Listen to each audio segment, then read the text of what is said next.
দুনিয়ার একটা সাময়িক সময়ে জায়গার মধ্যে আপনি আমি এসেছি, আপনি আমি সবাই জানি এই জায়গার মধ্যে থাকতে পারবো না, আমাকে চলে যেতেই হবে।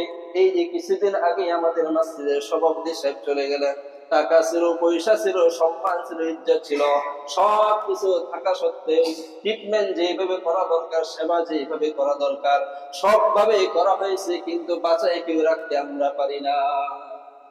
এরকম টাকা পয়সা অর্থ সম্পদ আমাদের সবার আছে, কারো হয়তো কম আছে, কারো হয়তো বেশি আছে। দয়া মায়া ভালোবাসা কারো ফ্যামিলি কম করে না, অথচ মালাকুল মউত যেদিন হাজির হয়ে যাবে, সেদিন যতই আপনার টাকা পয়সা অর্থ সম্পদ থাকুক না কেন, আপনার ভালোবাসা আমির মোহাম্মদ স্ত্রীর সাথে, সন্তানের সাথে, আপনার আত্মীয় স্বজনের সাথে থাকুক না কেন, সেদিন যতই তারা চেষ্টা করুক কেউ আপনাকে আর বাঁচাইয়ে রাখতে পারবে না। সবাইকে চলে যেতেই হবে। আপনি হয়তো মনে করতেছেন আমার 2 টাকা দান করলে 2 টাকা আমার কি হবে, আপনি হয়তো ভাবতেছেন 10 টাকা দান করলে 10 টাকা আমার কি হবে, আপনি হয়তো ভাবতেছেন 100 টাকা দান করলে এটা আমার কি হবে। লক্ষ লক্ষ টাকা তো আমি খেয়ে সব পুরাই দিলাম, কত চায়ের হোটেলে 500,000 টাকা বিল করে ফেললাম, ওই টাকাগুলো তো সব চলেই গেল। ফ্যামিলির পিছে কতই না টাকা শেষ করলাম, সবগুলোই তো চলেই গেল। মসজিদের মধ্যে 10 টাকা দিলাম বা 100 টাকা দিলাম বা 1000 টাকা দিলাম, এই টাকাটা আমার কি পরিমাণ আসবে বা কি আমার লাভ হবে? আল্লাহ বলে, রে গোলাম, তোমার 1 টাকা আমার রাস্তায় দান করলে তোমার আমি 7 লক্ষ টাকা দানের সওয়াব দেই, এবং তোমার আমল নামে কাল কিয়ামতের মাঠে 1 টাকার বদলে আমি তোমাকে 7 লক্ষ টাকা দিয়া দিব। তাহলে 1 টাকা দান করলে 7 লক্ষ টাকাও পাওয়া যায় এবং 7 লক্ষ টাকার সওয়াবও পাওয়া যায়। 1 টাকা তোমার আমার কাছে দাম নাই, 100 টাকা তোমার আমার কাছে দাম নাই, 1000 টাকাও তোমার আমার কাছে দাম নাই। আল্লাহ বলে, আমার রাস্তায় 1 পয়সার এত দাম, এত দাম, এত দাম। 1 টাকা, 2 টাকা, 10 টাকার এত দাম, এত দাম। তোমার অল্প অল্প দানগুলো আমি আল্লাহ এমন বড় আকারে বানাইবো যে আসমান জমিন আল্লাহ সৃষ্টি করলাম, এই আসমান জমিনের মধ্যে যদি আমার ছোট জান্নাতটাকে ঢুকাই রাখি, পুরো আসমান এবং জমিন ওটার মধ্যে ঢুকে থাকবে, তবুও দেখা যাবে একটা কিনার মধ্যে, একটা ছোট্ট কোণার মধ্যে পুরো আসমান এবং জমিন গুলো পড়ে আছে। এরপরও দেখা যায় আরো এইরকম 9টা দুনিয়া সেটার মধ্যে রাখা যাবে। আল্লাহ বলে, তোমার অল্প টাকার বিনিময়ে আমি এত বড় তোমার এই জান্নাতের মালিক বানাই দিব, যারা ছোট একটা জান্নাত দিব তারে আমি 10 দুনিয়া সমান একটি জান্নাত দান করব। আর যেই লোকটাকে আল্লাহ টাকা পয়সা অর্থ সম্পদ দান করেছেন, উনি যদি আল্লাহর রাস্তায় আল্লাহর বিধান অনুযায়ী খরচ করে, আল্লাহর বিধান অনুযায়ী দান করে, আল্লাহ বলে সেইগুলা যদি একবার আমি আল্লাহকে রাজি করাইতে পারি, আমি যে জান্নাতুল ফিরদাউসটা বানাইছি তার দানের বদৌলতে হতে পারে সে জান্নাতুল ফিরদাউসের মালিক তারে আমি আল্লাহ বানাই দিলাম। তাহলে দেখা যায় যে আপনার আমার, হয়তো আপনি আমি ভাবতেছি যে এই 10 টাকা আমার কি কাজে লাগবে, আমার এই 5 টাকা কি কাজে লাগবে, আমার এই 100 টাকা আল্লাহ রাস্তায় কি কাজে লাগবে। আল্লাহ বলে যে তোমার অল্প অল্প আমল গুলো আমার কাছে এত বিশাল আকারে পুঁজি হয়ে দাঁড়াবে যে এই পুঁজিগুলো এক সময় আমি তোমাকে, তোমার এই পুঁজির বদৌলতে, তোমার এই দানের বদৌলতে আমি আল্লাহর সিদ্ধান্ত পার্লামেন্টের অনুযায়ী দেখা গেছে তুমি জান্নাতুল ফিরদাউস থেকে ক্রয় করে ফেলেছো। এজন্যই আল্লাহ বলেন, ইন্নাল্লাহা আশতারা মিনাল মুমিনিনা আনফুসাহুম ওয়া আমওয়ালাহুম বিআন্না লাহুমুল জান্নাহ। আল্লাহ বলে, মুমিনের কাছে, মুমিনের কাছে, মুসলমানের কাছে তার জান এবং মালের বিনিময়ে আমার জান্নাতুল ফিরদাউসটা বিক্রি করে দিলাম। আল্লাহ বলে যে আপনার আমার কাছে, আপনার আমার জানের বিনিময়ে এবং মালের বিনিময়ে জান্নাতুল ফিরদাউস আল্লাহ বিক্রি করে দেন। উনি কেমন বিক্রেতা যে আপনাকে আমাকে জান দান করেছেন, আবার মালও তিনি দিয়েছেন, আবার তিনি বলতেছেন তোমার আমি জান দিলাম, মাল দিলাম, ওই জান এবং মাল দিয়ে আমার জান্নাতুল ফিরদাউসটা তুমি ক্রয় করে দাও।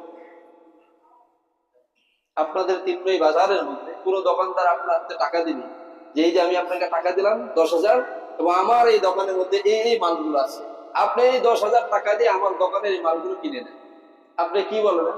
যে লোকটা পাগল হয়ে গেছে, ও আমার 10,000 টাকা দিলে আবার বলতেছে যে আমার দোকানের মাল তুমি কিনে নাও।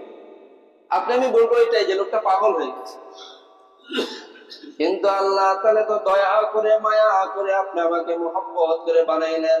আল্লাহ বলে তোমারে দুনিয়ার জমিনে পাঠাইলাম, দুনিয়ার জমিনে পাঠানোর পরে তোমার যত কিছু চাহিদা লাগে আমি আপনার সব দিয়া দিলাম। দেওয়ার পরে আল্লাহ বলে ওখানে চিরকাল থাকার জন্য তোমাকে পাঠাই নাই, সাময়িক সময় থাকার জন্য পাঠাইছি।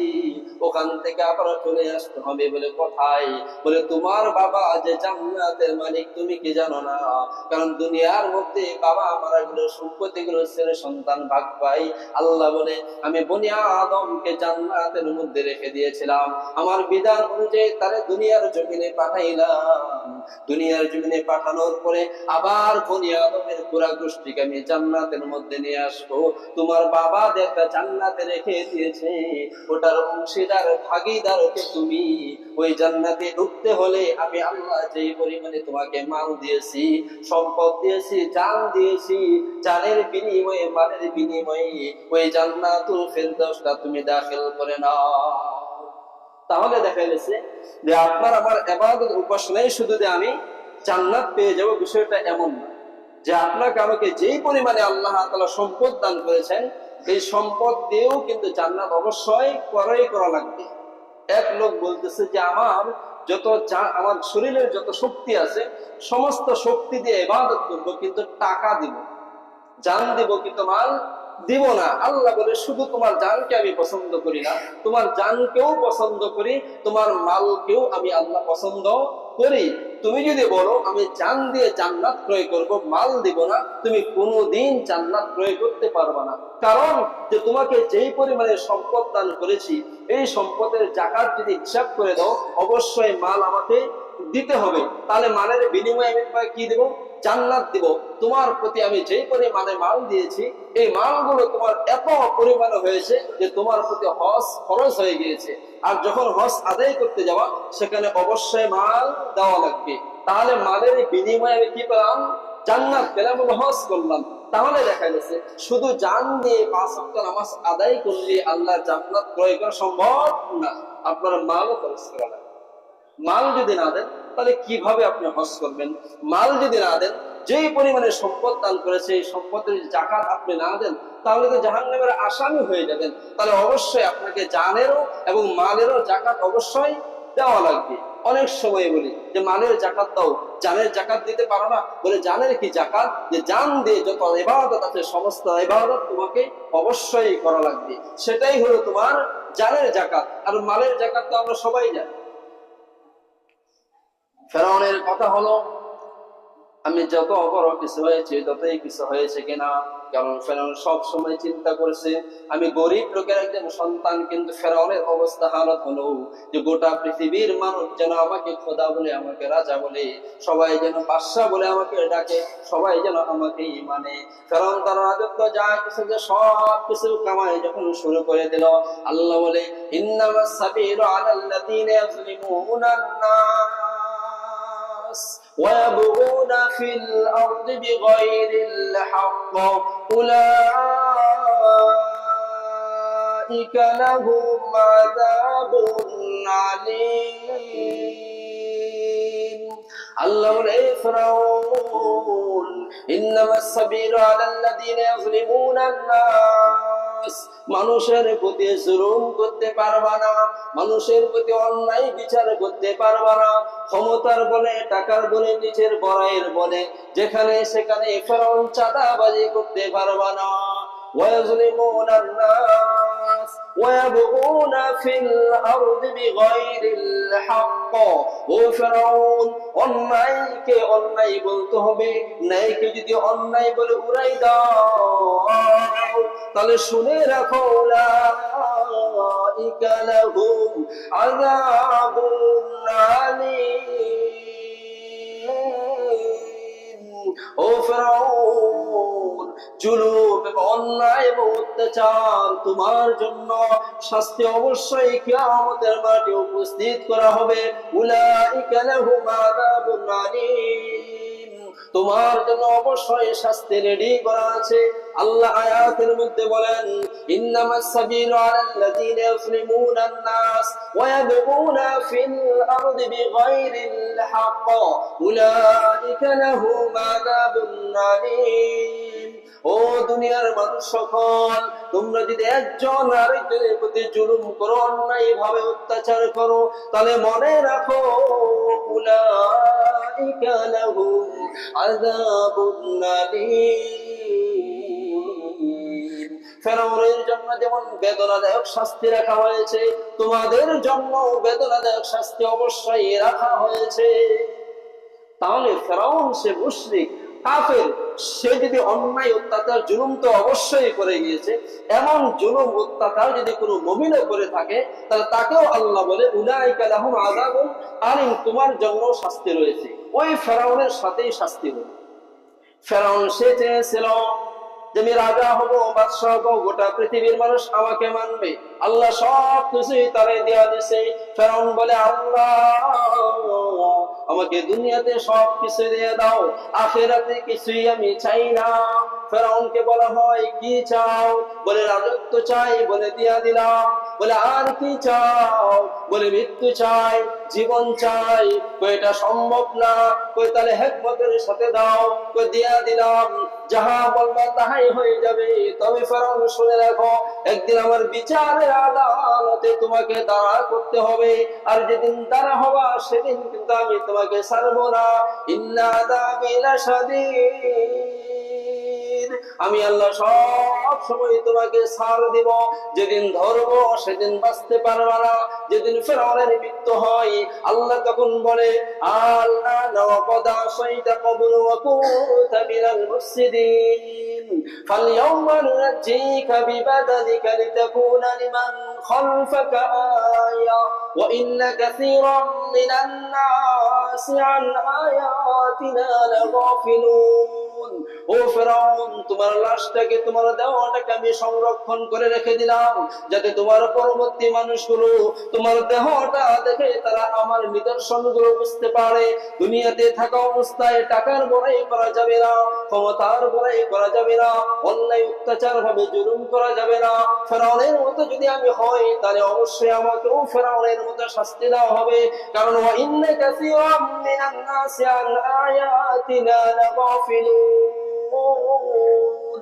কারণ শুধু ফেরাউনের জন্যই নিদর্শন না, এটা গোটা পৃথিবীর মানুষের জন্য নিদর্শন। অথচ এই নিদর্শন গুলোতে আপনি গাফিল হয়ে আসি। এক বেচারা হঠাৎ মালাকুল মউত ফেরাউনের কাছে সাক্ষাৎ করার জন্য রেডি হয়ে গেলেন। চিন্তা করতেছে ফেরাউনের মৃত্যুটা কিভাবে দেওয়া যায়। তিনি হঠাৎ মানুষের রূপ ধারণ করে ফকিরের বেশ ধরে চলে গেলেন পাহাড়ের ভিতরে।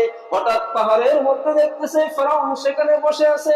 ফেরাউন আল্লাহর কাছে দোয়া করে, আল্লাহ সমস্ত ক্ষমতা আমার দুনিয়া দান করো, সব কিছু আমাকে দুনিয়ার মধ্যে দিয়ে দাও, আখিরাতে এক চুল পরিমাণ তোমার কাছে আমি চাই না। আল্লাহ তখন বললেন, সব করে দিয়া। মালাকুল মউত যখন ফকিরের বেশ ধরে যখন চলে গেল, হঠাৎ দেখতেছে ফেরাউন সেখানে। মালাকুল মউত ফকিরের বেশ ধরে বলতেছে, ও ফেরাউন, আমি তো আপনার কাছে এসেছিলাম। বলে কি? বলে আমার একটা বিচার লাগবে। বলে কি বিচার? ওই গোলাম এমন ভাবে একটা গোলামকে মুনিব ক্রয় করেছে, ওই গোলামকে আনার পরে মাস শেষে গোলামকে সমস্ত বেতন গুলো দেওয়া হয়, কিন্তু গোলাম কোনদিন সেই মুনিবের হুকুম গুলো মানে না, সব সময় অমান্য করে চলে। মুনিব যদি বলে এদিকে যাও, গোলাম বলে না। মুনিব যদি বলে এটা করো, গোলাম বলে না। মাস শেষ হয়, বেতন গুলো সব বুঝে নেয়। এইরকম গোলামকে কি করা দরকার? আপনার বাসায় যদি কাজের লোক থাকে বা আপনার দোকানে কর্মচারী থাকে, এখন আপনার হুকুম যদি না মানে, মাস শেষ হয়ে যায়, বেতনগুলো বুঝে নেয়, কিন্তু আপনার হুকুম মানে না, এই বেচারাকে আপনি কি করবেন?